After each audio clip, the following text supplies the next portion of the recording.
അനാമികയും നവ്യയും നല്ല പൊരിഞ്ഞ ആടി നടന്നുകൊണ്ടിരിക്കുകയാണ് കേട്ടോ. അങ്ങോട്ടേക്ക് മുത്തശ്ശനും മുത്തശ്ശിയും വരുന്നുണ്ട്. മുത്തശ്ശൻ ചോദിക്കുകയാണ്, എന്താ ഇവിടെ ചന്തയിലെ പോലും ഇല്ലല്ലോ ഇത്രയ്ക്കും ബഹളം, നിങ്ങൾ എപ്പോഴും തല്ലാണോ, ഇതെന്തുവായത് എന്ന് ചോദിക്കുകയാണ്.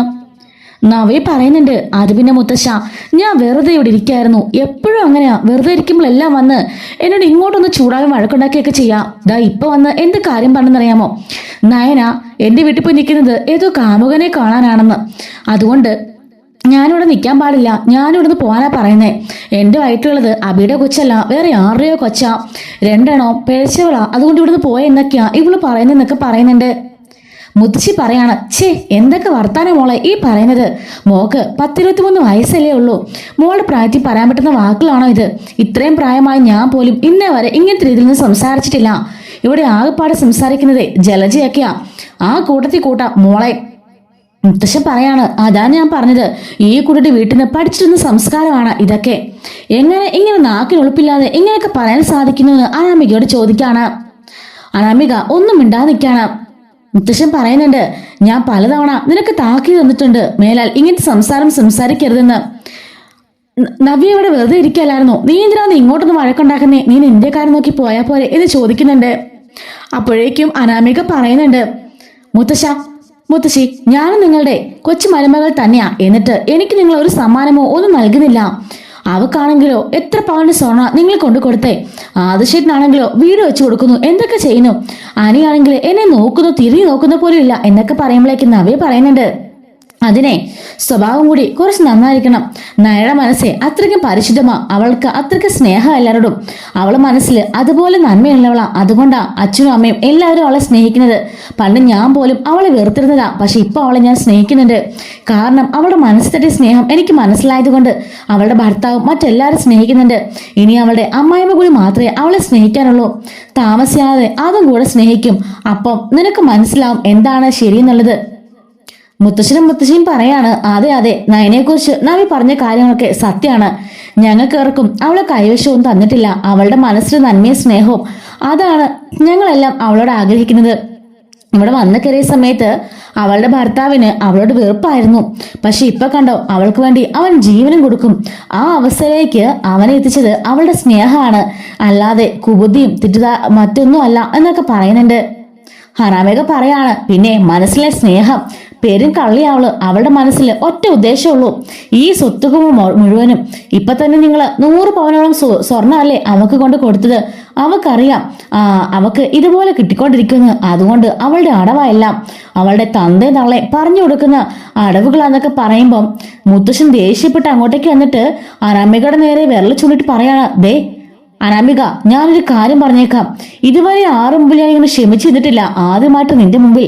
അത് വേറൊന്നും കൊണ്ടല്ല, എന്റെ കൈക്ക് ഒരു കൈക്കുള്ളത് പോലും ഇല്ല നീ, അതുകൊണ്ടാ. പിന്നെ നീ എന്റെ കൊച്ചു മരുമകളായിപ്പോയി, വീട്ടിലേക്ക് വന്നു കയറിയ മരുമകളെ ഇന്ന് വരെ ഇവിടെ ആരും കൈ ഉയർത്തി അടിക്കുക അങ്ങനൊന്നും ചെയ്തിട്ടില്ല. ആദ്യമായിട്ട് ആ തെറ്റ് ചെയ്തത് ദേവയാനിയാ, അതുപോലും ഞാൻ ക്ഷമിച്ചു, പക്ഷെ ഇത് ഞാൻ ക്ഷമിക്കില്ല. ഞാൻ പലതവണ പറഞ്ഞു കഴിഞ്ഞു, ഇനി മേലാൽ ഇമാതിരി സംസാരം നിന്റെ വായിലുണ്ടായാൽ, അതും നയനമോളെ കുറിച്ചൊരു വാക്ക് പറഞ്ഞാൽ പിന്നെ ഞാനായിരിക്കില്ല എന്നൊക്കെ പറഞ്ഞ് മൂർത്തി അവിടെ കിടന്ന് ഉറഞ്ഞു തുള്ളയാണ്. മൂർത്തിയുടെ ആ രൗദ്രഭാവം കണ്ടപ്പോഴേക്കും നമ്മുടെ അനാമയ്ക്ക് ആകെപ്പാടെ പേടിയായി. അവളൊന്നും മിണ്ടാതെ നിൽക്കാണ്. അവിടുന്ന് മുത്തശ്ശൻ ദേഷ്യപ്പെട്ട് കല്ലിച്ചു തുള്ളി പോന്നു കേട്ടോ. മുത്തശ്ശി പറയാണ്, നീ ഇവിടുത്തെ വന്നു കയറിയ കൊച്ചു മരുമകളായത് നിന്റെ ഭാഗ്യം, അല്ലെങ്കിലേ അദ്ദേഹം നിന്നെ അടുത്ത് ഭിത്തിയിൽ ഒട്ടിച്ചേനെ എന്ന് പറയുന്നുണ്ട്. അദ്ദേഹത്തിന്റെ സ്വഭാവം എന്താണെന്ന് നിനക്കറിയില്ല. ആളുകളെ അളന്നു കീറി മുറിച്ച് തൂക്കി അവരെ സ്നേഹിക്കാൻ നല്ല മിടുക്കനാ അദ്ദേഹം. ആരെ തള്ളണം ആരെ കൊള്ളണം എന്നൊക്കെ അദ്ദേഹത്തെ നന്നായിട്ട് അറിയാം, അതുകൊണ്ട് നീ അദ്ദേഹത്തെ പഠിപ്പിക്കാൻ നിൽക്കണ്ട. പിന്നെ നിന്റെ ഷോ ഒക്കെ നിന്റെ വീട്ടിൽ കൊണ്ട് വെച്ചാൽ മതി.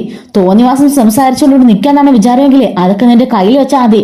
നിന്റെ അച്ഛനും അമ്മയുണ്ടല്ലോ നിന്നെ വളർത്തി വഷളാക്കിയവര്, അവരെടുത്ത് പോയി ഇതൊക്കെ ചെലവാക്കിയാൽ മതി, അല്ലാതെ ഇവിടെ ആരും ദേഹത്ത് നീ അത് ചെലവാക്കണ്ട. നയനമോളെ പറ്റി ഇനി വാക്ക് പറഞ്ഞാലേ ഇങ്ങനെ ആയിരിക്കില്ല ഇവിടെ ഉള്ളവർ പ്രതികരിക്കാൻ പോന്നേ എന്ന് പറഞ്ഞിട്ട് മുത്തശ്ശി മുഖത്തേക്ക് കയറി പോന്നുണ്ട്. നവി ചോദിക്കാണ്, അല്ല വയറ് നിറഞ്ഞു നിനക്ക് സമാധാനമായില്ല, ഇപ്പോ കുറച്ച് ആശ്വാസം തോന്നില്ലേ? നമ്പിയെ കലിപ്പിച്ച നവ്യെ നോക്കുന്നുണ്ട്. നീ എന്താണ് നോക്കി പിടിപ്പിക്കുന്നേ? അവര് പറഞ്ഞത് സത്യം തന്നെയാ, നയനയുടെ നന്മ എന്താണെന്ന് നിനക്കറിയില്ല, അതൊരിക്കൽ നീ മനസ്സിലാക്കും, അപ്പൊ നിനക്ക് മനസ്സിലായിക്കോളും നയന എന്താണെന്നുള്ളത്.